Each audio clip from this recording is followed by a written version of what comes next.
Hi, I'm Batsheva Frankel from Overthrowing Education, a part of the Education Podcast Network, just like the show you're listening to now. Shows on the network are individually owned, and opinions expressed may not reflect others. Find other interesting education podcasts at edupodcastnetwork.com. Hey, welcome back. Steve here, and today I'm talking with Dr. Kuni Beasley. Kuni has been helping students reach their college goals. Our focus today is making college affordable. You're going to be surprised at what you're going to learn. It's going to help you, help your kids. So much to learn. Thanks for listening. Oh, by the way, before you go, it'd be so cool if you went to my website, stephenmiletto.com/reviews, and left a review. Could you do that for me? You know, say a few nice words and maybe 5 stars? Thanks so much. You are awesome. Enjoy the show. It's the Education Podcast, your favorite show, with lots of groovy guests and they share what they know. So crank it up to 10 and let your neighbors know that here's another show with Dr. Steve Miletto.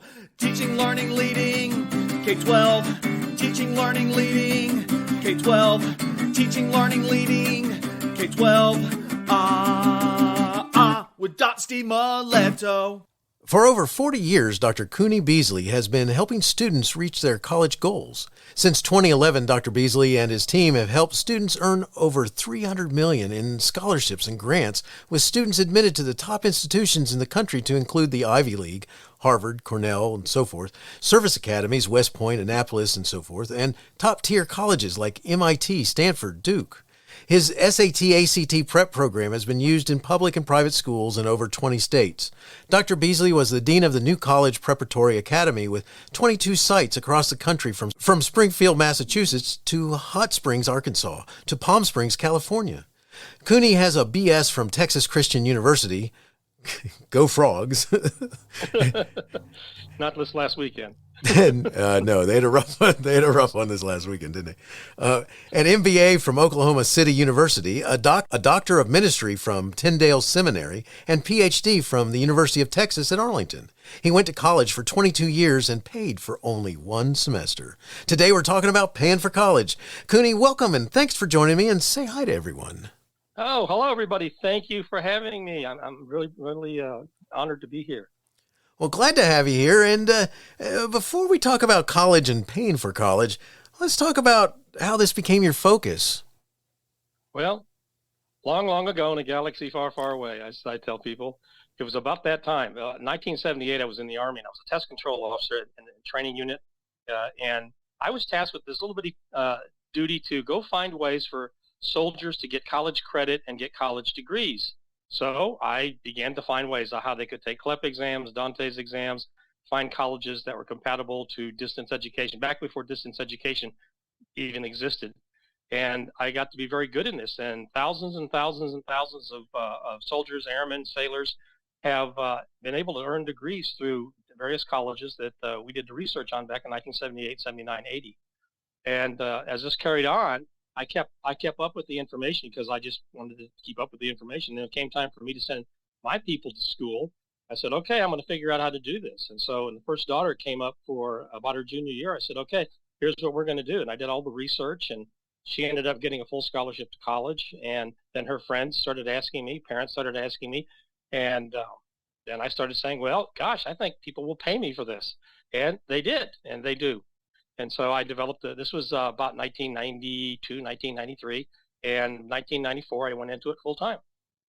That's awesome. That's very cool. It's neat that you started off working with the soldiers like that. That's because that's a lot of direction needed sometimes. And yes, it's cool that you were able to provide that. All right. So can you talk about, let's start with this, because sometimes, I'm a former high school principal.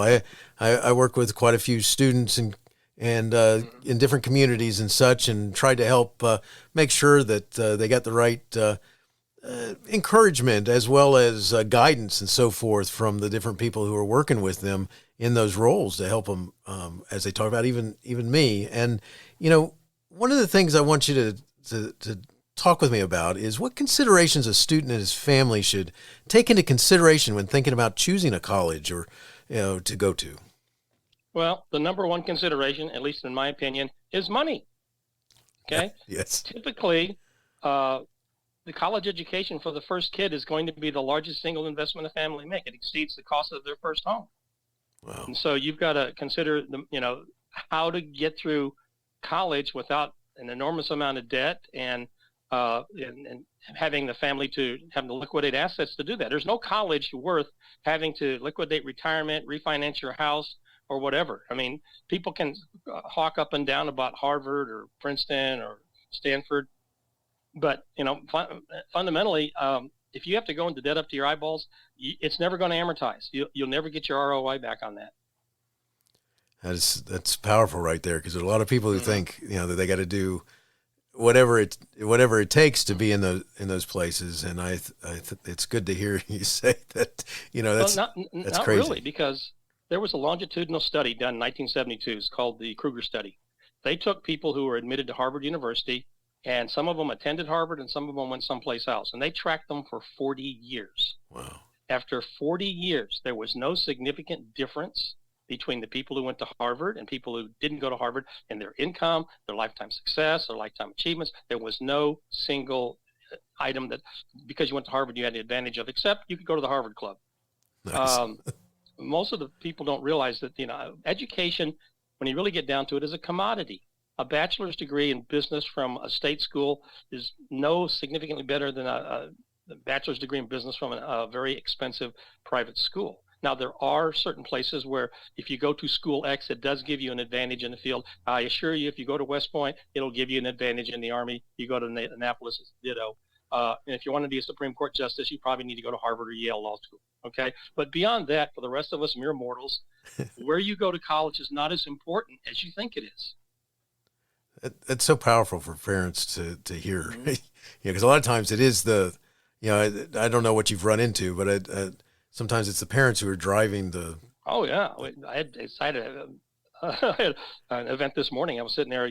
Parents are driving where the kid needs to go, and the kid is showing hesitation. But let me give you an example. How important it is where you go to college. You got a family physician. Oh yes. Okay. Do you know where he went to college or she went to college? No, I do not. Did you pick the family physician based on where they went to college? No, I did not. Okay. Now, how about your dentist? I didn't do that either. Okay. How about your lawyer? No. Okay. You're killing me now. Three of the high profile professions. Parents want their kids to be a lawyer, a doctor, dentist, and where they went to college really didn't factor into your decision. When you get down to the statistics, and I'm a data guy, okay? You get down to statistics, 30% of the people coming into the U.S. to be doctors are coming in from overseas. I have one doctor from China, one doctor from Vietnam. All right. Now, If you go back a couple of years, the college that had the highest first-time pass rate on the U.S. medical boards was St. George's in Grenada. Wow. And there's a lot of Americans who go to the West Indies for medical school because they're good medical schools. They're in a British system. And it's very inexpensive. So when you start tracking the stuff strategically, a lot of people overpay for college and they go into debt for it, and go into debt for a high-profile college think it's going to amortize itself. It's not. There is not one single study that shows going to an expensive school and going into debt, $400,000, is going to somehow give you an advantage and you're going to be able to pay it back. You're not going to be able to pay it back. Your life insurance will pay it back. It's crazy. It's and it's something that it's for the longest time. There are thoughts that families have that we need to go. If you're going to go to college, then you got to go to these colleges, and sometimes you can go to these colleges if you know what you're doing. And I've put people into Harvard.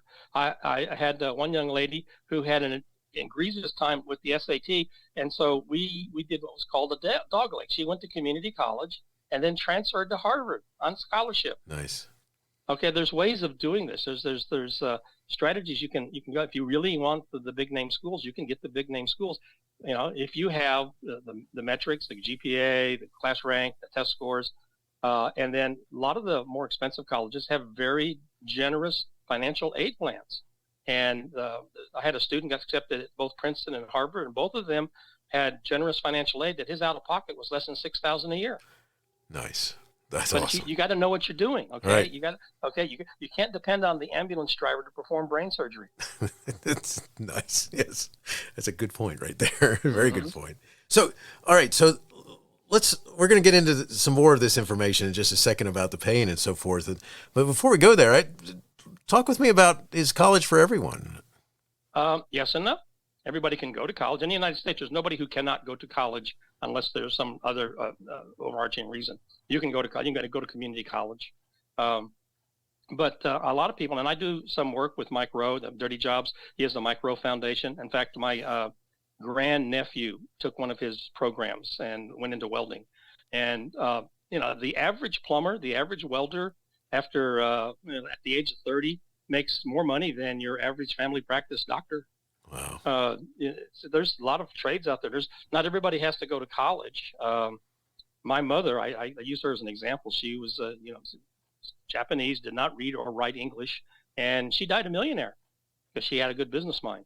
So, and then we look at our typical Steve Jobs and people like that and say, they didn't go to college. And when that's a two-edged sword. When I encounter a student who says, well, Steve Jobs didn't go to college. And I said, okay, let me go to your garage, see if you got an Apple computer built in there. If you do, you don't need college. But if there's no Apple computer there, you might need college, or you might need trade schools. You might need something. Okay. Because about 20% of the people who come to me, I'd say, you don't need to go to college. A lot of them, in my family, I have girl, boy, boy, girl. Both girls got full scholarships to college. Both boys I put in the Army. Nice. Mm-hmm. So since you're going there, let's talk about some of those alternatives to college, because like Army, the military, that's one. Go in the military. I will confess before you, it's the military who paid for all of my education. Nice. I had an Army ROTC scholarship, which paid me to go to TCU. While I was in active duty, I went to Oklahoma City University. I used tuition assistance for that. And then when I got out, I used the GI Bill. And then in Texas, they have a thing called the Hazelwood Act. That means that after you've exhausted your GI Bill, you can go to any state school for free. Well, that's also extended to my spouse and children. So both of the daughters used the Hazelwood Act to go to state colleges in Texas. So I put my wife and my daughters through college for less than $30,000, 3 people. Now I'm going to put a kicker on here. When I met my wife, she was a high school dropout. And in 2014, she graduated from Harvard with honors. Wow. And my total cost of Harvard was $22,000. Most of that was the apartment in Cambridge. Wow. There's just ways of doing this. And she transferred in from community college. She had the Phi Theta Kappa scholarship, which was a full scholarship. I paid $596 her first semester at Harvard. And I've done this with several other kids too. I mean, it's not just a one-shot deal. I've had people come. In fact, I've had the Harvard people say, "Quit telling people about this." Okay. That's cool. That's cool. So that's, and it's, because you hear about, that's one of the things as a principle I've recommended to people before, where they, the idea of going to a community college or a tech college, Mm-hmm. whatever they're referred to, so that they can kind of figure out what they want to do and do that type of thing and get good grades and then transfer in, because some of the universities, their transfer process is a lot easier than it is. Ever. It's in fact, where some of these high profile colleges, it's easier to get in and transfer as a sophomore than it is to go in as a freshman. Some of them, what we do with a lot of people, we do what we call the dog leg. We sit there, we send you to community college for a year or two and dog leg you into university of choice. Because at the bottom of that diploma, it's not going to say went to community college for 2 years. It's going to just say that diploma. It's where it's where you finish, not where you start. The fact is, you just got to start. I like that. By the way, you got me questioning myself. I'm sitting here going, I never asked one of those. It's the dentist or doctor. I've had multiple. Yeah, and that's something you have to consider. How important is where you go to college? Okay, it's good for, alumni things and cocktails things. I mean, statistically, where you went to college will have an impact on your career 5 to 7 years. After that, it's your career performance. That's good to know. That's awesome. It's good stuff. All right. So let's talk about, so why does college have such a high price tag? I mean, what in the first place? Econ 101. If you have easy access to money, your inflation is going to increase, because any 18-year-old can, if he's admitted to a college, can borrow up to the cost of education. Some cases right now, $60,000, $70,000, $80,000 a year on his signature. Mom and dad can co-sign for him. And because the money is easy to get, the colleges continue to inflate their costs. It's 3 times the rate of inflation, and colleges do it because they can. I mean, I actually had a development director of a college come in and tell me, I says, well, you've raised tuition, 30% in the last 3 years. Why? He goes, because we can. Everybody, comes in here and they're all willing to take out loans to pay for it. And, if you stop taking out the loans, they're going to start lowering the prices. That's just amazing. People are taking out the loans. Right. I mean, I had my share of loans to do the college that I did, and over time, and I have multiple degrees and stuff like this. And, I remember from the beginning, it's one of those things that you just did it. That's what you did. But a lot of the people don't realize, I mean, in this business, I kind of stratify the people that are in this business. You got people who are what we call ambulance drivers. Okay. They can probably navigate you through applications and take out the loans and take your family. Then you're going to have some paramedics. They're going to be able to find a few scholarships for you. But you get further up the chain where people are doing the brain surgery and stuff like that. I think there's only about 25 of us in the country that could actually pull this stuff off, because now I've got 40 years invested in learning this business. Plus, I subscribe to over 12 different database services and stuff that provide. I mean, I don't have time to do all the research. So I have other people doing the research for me. I have to keep up on which colleges are offering scholarships, what the threshold is, and then things like service academies. I do a lot of service academies. I do Ivy Leagues, but I also do regional colleges that give away a lot of money. Okay? And that's and I think money, what you have to pay for your education, is more important than anything else, because that you're gonna have to pay that back. I'm not saying go to a cheap college or go to a bad college because it's cheap. I'm saying you've got to go to a high value college, something that's going to give you what you want at a reasonable price, that you don't have to go into debt up to your eyeballs.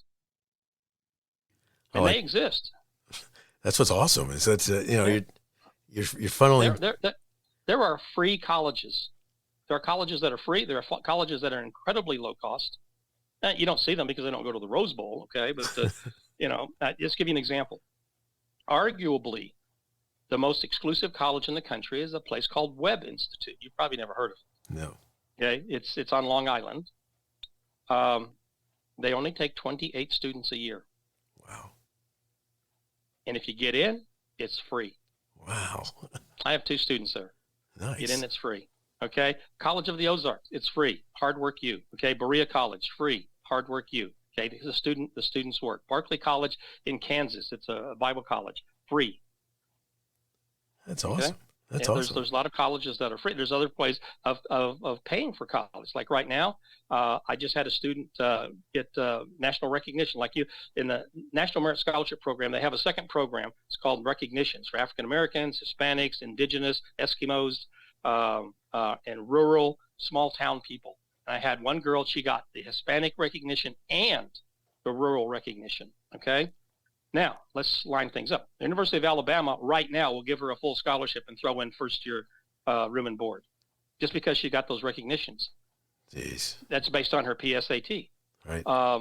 And Florida International. In fact, she's got a list of 17 colleges that are going to offer her scholarship just because she got that recognition. But people blow off the PSAT. They think, well, I'm not good enough for national merit, but you may hit one of those categories and get it. And then because the colleges want their diversity profile, they're going to offer you a scholarship to go there. I mean, National Hispanic University of Kentucky used to offer full rides. Now they bounce up and down based on their diversity profile. But if they need something to add to the diversity profile, they start offering scholarships for it. So you got to keep your thumb on the pulse. Gotcha. And understand where the stuff is going. But Alabama's a soft spot for me because for the common person, a 32 ACT and a 3.5 will get you a $112,000 scholarship. You can go to their website and it says that. It's automatic. Wow. That's amazing. That's that's something Ole Miss the same way. Oh my gosh. Nice. And the people, they don't go to the website. They don't look at the stuff. Well, I have people troll all the websites. In fact, I have one company that I hire, and all they do all year long is go to the websites and list the scholarships, and I get their list from them every year. Or actually, they update every quarter.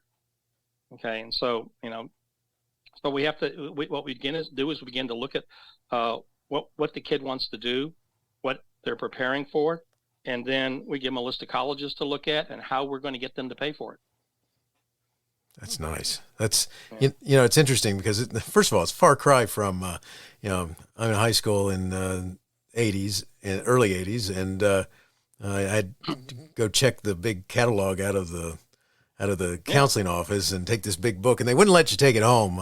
And you had to sit in the room, and you went there and you flipped through page after page after page. Yeah. And which is why most people just chose the state schools. But yeah, and there's nothing wrong with state schools. You have a lot of really good state schools. And what I do is, for money purposes, I target the regional colleges. For example, in Mississippi, Delta State, Mississippi, nationally ranked program in geophysical data. They'd have no out-of-state tuition. You can go there if you have to go out of pocket for about $15,000 a year. Tuition, fees, room and board. But nice. If you got some good test scores, they're going to, I think the test score threshold is a 28. Start giving you chunks of money for an ACT. In a place like Minot State, recognized for their addiction program, no out-of-state tuition. Midwestern State in Wichita Falls, Texas, highest ascension rate to medical school in Texas, 7th least expensive college in Texas. Its out-of-state tuition is lower than in-state tuition in 38 states. Wow. They're out there. And in fact, 4 of my doctors sent their kids to Midwestern State after they rolled their eyes first. And I said, go visit them. And they came back and said, they got a good program. And they sent their kids there.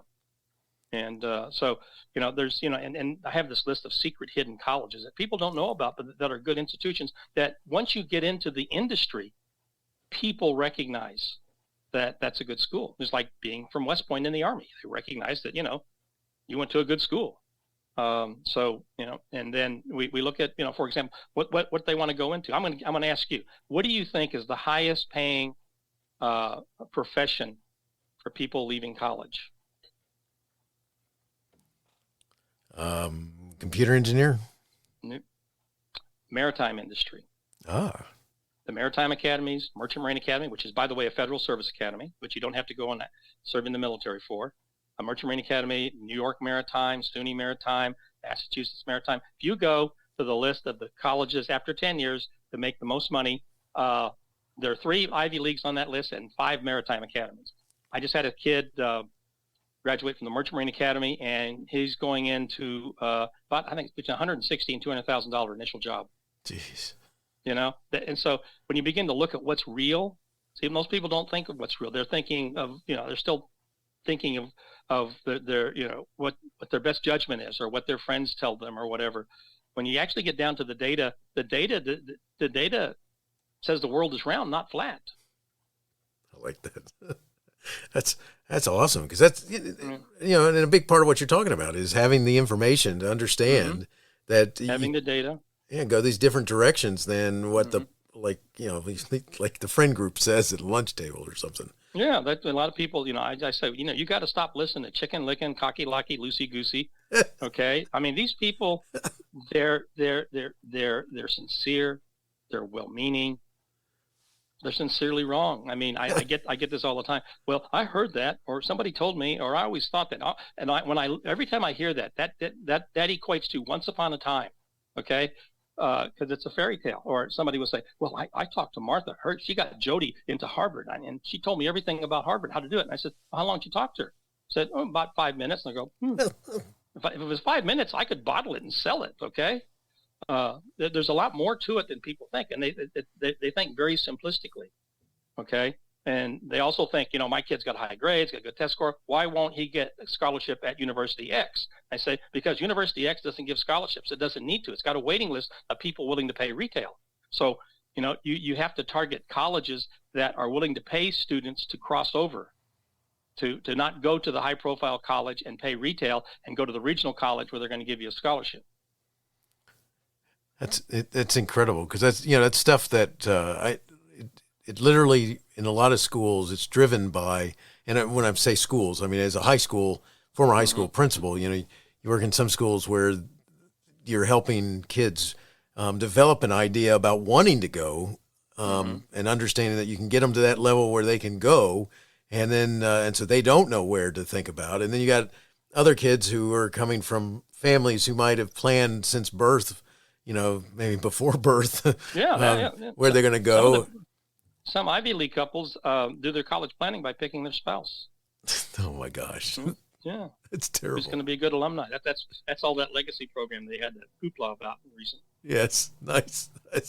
That's scary right there. But it's and what I started to say, then I ran into in one school I was in, there were kids who had alternatives, and so they had their fallback school, and they talked about all these different places that they wanted to go, and they always had their fallback, which was one that they're counting on being able to deliver something to them for being able to go in Georgia, where I am. There's some border states that there's a couple universities that like to poach kids from Georgia over to their state. So, and one of them you named, but that's it's just a fascinating thing, because I think too often we don't know enough about this, and you kind of settle for whatever, wherever your thoughts were, wherever you were directed towards, but you don't realize that as a kid or as a family, as a father or a mother or whatever, trying to help your child get into wherever they're going. Sometimes it's not necessarily like you said, the place that's going to the Rose Bowl or something like that. Yeah. It's just people are attracted to the curb appeal. They're attracted to the name, and there's nothing wrong with that. Okay, and if you're striving for a Harvard, then you need to get the metrics to get in, get the optics so that they'll accept you. And at Harvard, I think it's $80,000. If your adjusted gross income is below $80,000, they'll pay for everything. And the cutoff for full tuition is like $150,000, and it's scaled above that. So very few people pay full freight at Harvard or Princeton or some of these schools that got, Princeton, let's say Vanderbilt, Rice, Stanford. They have these programs where, they make it affordable if you get in. That's awesome.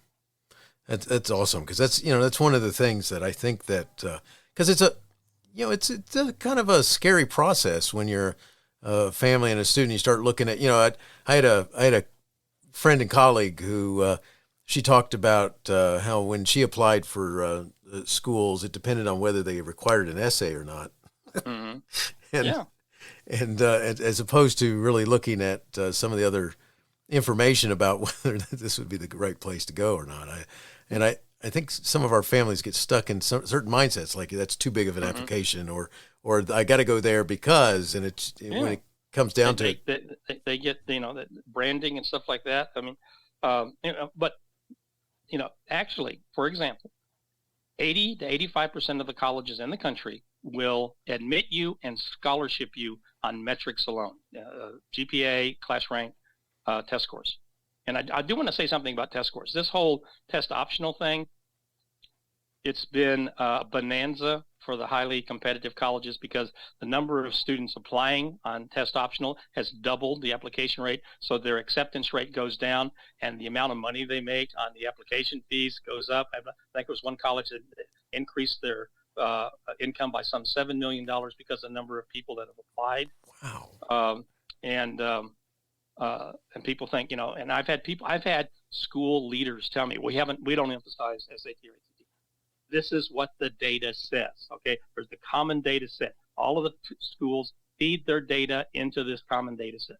A common data set says that if you have a test score and it's in above the middle 50% band and higher, you have a half again better chance of being admitted than somebody without a test score. That's what the data says. People continue to ignore that, but that's what the data says. And plus, when you get into scholarships, although the school itself for admissions will be test optional, if you want a scholarship, you're going to have to submit a test score.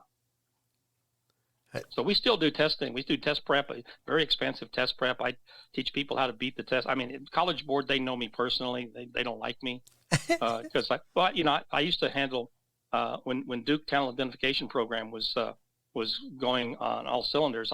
We were the largest supplier of Duke Tip kids into the program, and I was teaching these seventh graders how to beat the SAT and ACT. A lot of them scoring in the 90th percentile. And the test is beatable. I mean, even with the new digital test out, I got the copy of the new digital test, went through the whole thing. I've already got a prep program online for the new digital thing because you can beat it too. It's actually easier to beat than the other one was. Wow. There's a way to beat the test. People just don't realize that there is a way to beat the test. It's just amazing. Because it's a far cry from doing what I did, which was sign up for the SAT, and then you show up on the day to take it, and you see what you got. And there's so many different help methods and prepping and so forth like that. And then the same thing with the colleges. You know, you have these ideas that I want to go here, I want to go there. Well, why do you want to go there? Well, I don't know. You know, if you really push me towards it, you know. Yeah, so, and they're falling to popular appeal. I mean, it's like buying cars, you know, they want the cool car and they're willing to go into debt for it. So that's what you have to understand is that, you know, I'm going to give you an example. I had an actual case, okay? Portland, Oregon. Portland State University, University of Portland. University of Portland is about 3 times more expensive than Portland State. Had a girl that was going to be a nurse, okay? Now, a nursing degree from either one of them is a nursing degree. You have to pass the same boards. She wanted to go to Portland, University of Portland, and I said, okay, this is what's going to happen. Based on what you're going to have to borrow to go there, you're going to be paying $2,000 a month to pay off your loans for 30 years. Now, you go to work someplace, nobody is going to pay you $2,000 a month more because you went to the University of Portland versus Portland State. She went to University of Portland. 3 years later, they called back, Dr. Beasley, can you help us? What do we do? I said, make your payments. You're going to own the rest of your, at least 30 years of your life. I mean, I had a guy that finished medical school, came to me and said, what do I do? I had some solutions for him. Okay. He goes, what do I do? And I looked at his stuff and I says, well, let's see, you're going to finish working for the government when you're 63. You're going to spend your entire professional life making government payments. Now, there's a way out of this. Okay. And he said, okay, what do I do? And I says, you go join the Army Reserves. As a doctor, they'll let you in. They'll run you through the charm school, show you how to be an officer. You do your 1 weekend a month, 2 weeks in the summer, and after 7 years, they'll pay off your loans. Nice. I had several doctors do that. In fact, a lot of them just stayed in because they're going to be able to draw retirement from this. And that's a little secret hidden thing that people don't realize. If you go in the reserves, they pay 1/7 of your loans off. Well, that's the last time I checked. Now, they may have changed it because there's been some changes in the last few months. But, you know, there's places like that you can go and get your loans paid off. That's awesome because that's something that, I mean, just most people have no clue about any of this type of stuff. Mm-hmm. And if you're a nurse, the VA will pay your loans off. You go work for the VA. Cool. Yeah, there's all kinds of these programs out there. Where I live right now in the Rio Grande Valley, bottom of the map, I'm going to be here for another couple of months. To get the doctors to come down here to relocate, not only will they pay them a bonus, but they'll pay off their loans. Nice. To incentivize them to come to South Texas. Oh, that's great. That's you know, and you know, this is where, you know, the thoughts about, you know, becoming aware and understanding the world that you're in, that there are possibilities for that, you know, the college to be affordable and to not, like you said, be stuck for 60 years or whatever, or 30 years paying off. Yeah, that can be affordable. There's ways of accelerating through college. I actually worked with somebody who finished college in 6 months. Okay? Now, he had an extra gene, okay? Now, but he did it in 6 months, and I've helped people finish their bachelor's degrees in a year. There are ways of doing it. Now, I don't recommend it for everybody, but you have people who are, you know, let's say in their late 30s, early 40s who hit the glass ceiling, and they need a degree. And it doesn't really matter what it's in. They just need a degree. And there are ways that you can do it. You can take CLEP exams. You can take what's called Dante's exams, which are from the military, get college credit, take a few courses, and compact your portfolio and get awarded a degree. And there's several colleges that do that. Excelsior College in New York, which is a state college, Thomas Edison State University in New Jersey. There's plenty of colleges that do this. So there's just, I mean, there are strategies that people can follow that is going to get them what they want at a reduced cost. That's just so incredible, and the information is so much necessary. You know, one of the things you've referred to this a couple of different times. Can you talk a little bit about what? So your what you do is you have Beasley Prep, right? And Right. So can you talk a little bit about what you do there? What families who check into your program, what they're going to experience? first thing we do is we have an initial interview. We need to find out, what the ambitions are, what the capabilities of the students are, what the finances of the family are, things like that. And then, what they say, where they want to go to school, and we'll toss a couple extra schools in there. And then we say, okay, we're going to put together a college readiness plan.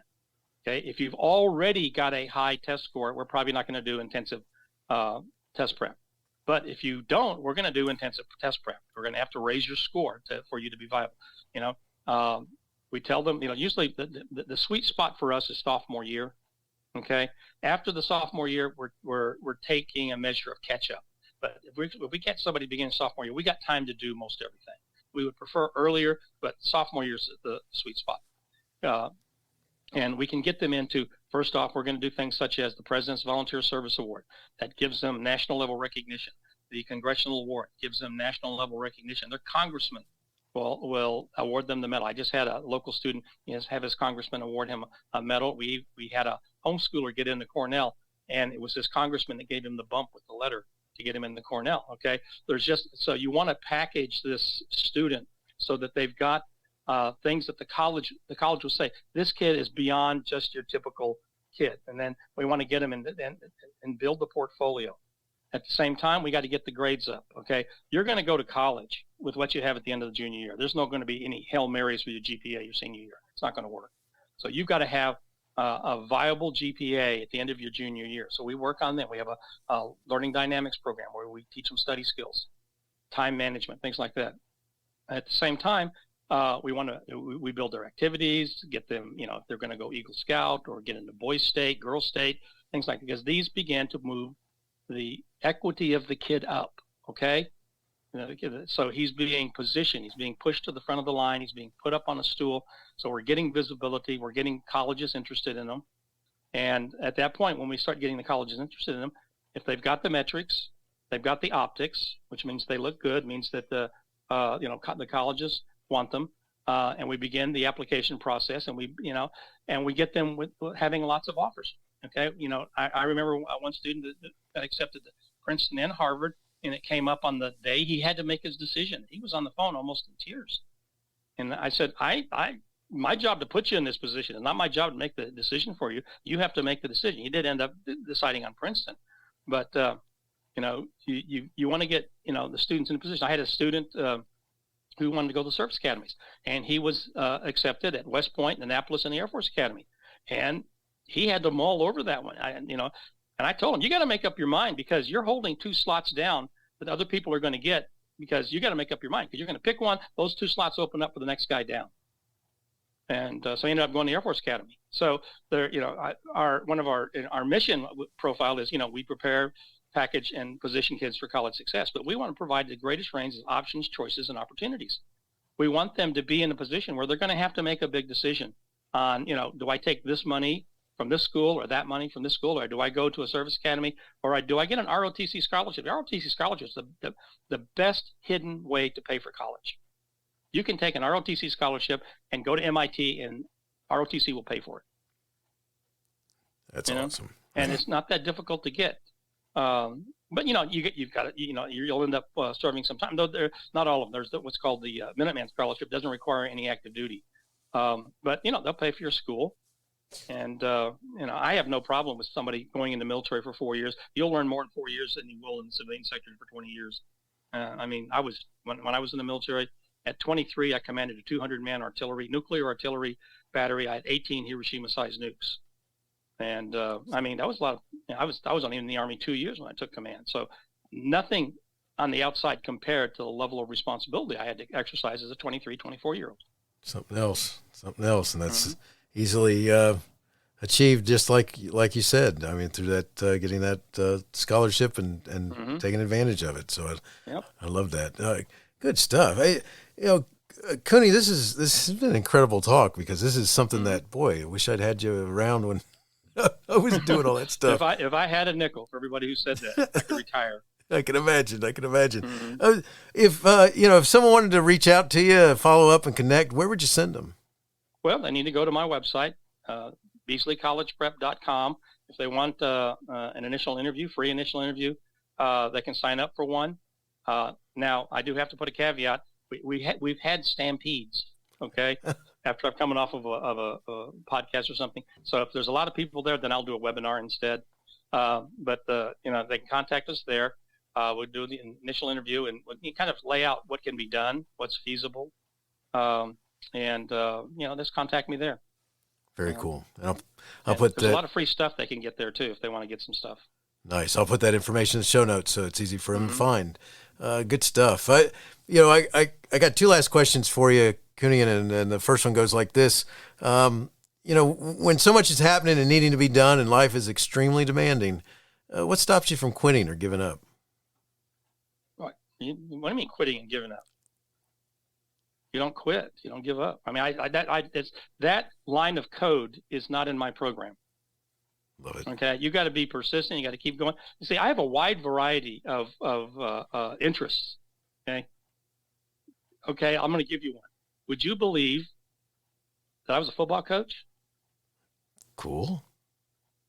The 1994 3A state championship in Texas. Nice. And then 2 years ago, I took another team to the state championship game, and we lost. Okay, but I've taken two teams to the state championship game. I have a great deal of passion, and the way I work with the students is very similar to coaching. I said, you know what? In that state championship run, I didn't score a single touchdown.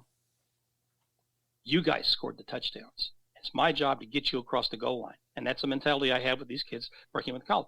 My job is to get you across the goal line.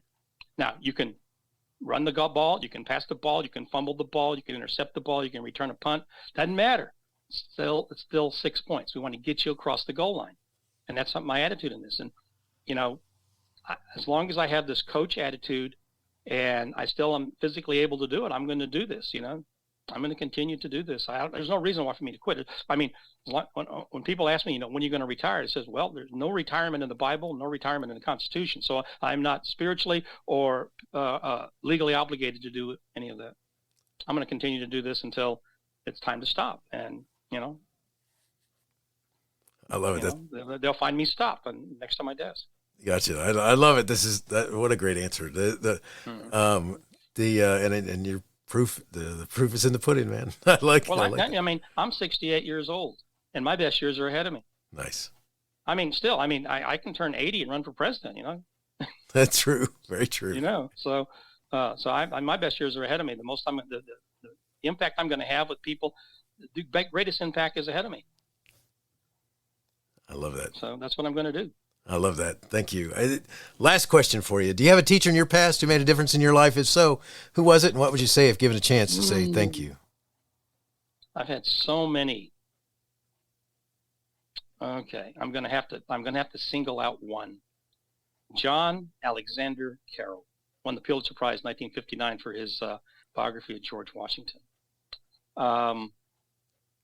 Moved me to the right side of the spectrum. He was a Navy chief. While he was on the Sequoia, the presidential yacht, served as a seaman on that. He went to George Washington University all the way through Ph.D. as an enlisted man in the Navy. Nice. And got into history, and he used to dress to the hilt every day. I mean, starch collar, starch cuffs, spats, fedora, and he would wax pontifically and just talk about history. He said you have to understand the personalities. And when Hank Aaron was getting ready to beat Babe Ruth's record, he followed Hank Aaron around for 2 weeks. He wanted to be there when it went over the fence. That's cool. He was very, very articulate. I got to say that he probably made the single greatest impression on me. That is awesome. To the point that I can talk this much about him. That's awesome. That is so cool. Excellent. I appreciate you sharing. Kuni, thank you so much for talking with me. Deciding to go to college, where to go, and how to pay for college without using all your resources or going into extreme debt is a topic that is top of families' lists. Mm-hmm. Thanks so much for sharing your thoughts. Wishing you the best in all you do. Thank you for having me. Oh, you're very welcome. Hey, you have been listening to Teaching, Learning, Leading K-12, a podcast to help you help kids achieve their dreams. Teaching, Learning, Leading K-12 is a member of the Education Podcast Network. Podcasts for educators, podcasts by educators. Teaching, Learning, Leading K-12 is a member of the podcast network based in Canada called Voice Ed Radio. Voice Ed Radio, your voice is right here. The opinions expressed on Teaching, Learning, Leading K-12 are those of the guests and host. Teaching, Learning, Leading K-12 is intended to share ideas, advice, and suggestions. Teaching, Learning, Leading K-12 is produced for educational purposes. Hey, thanks for listening. It would be awesome if you visited my website at stephenmiletto.com and connected with me, left a review, and listened to more episodes. And by the way, you could also share it with your friends, with your family, and your colleagues. Thanks so much. You're awesome.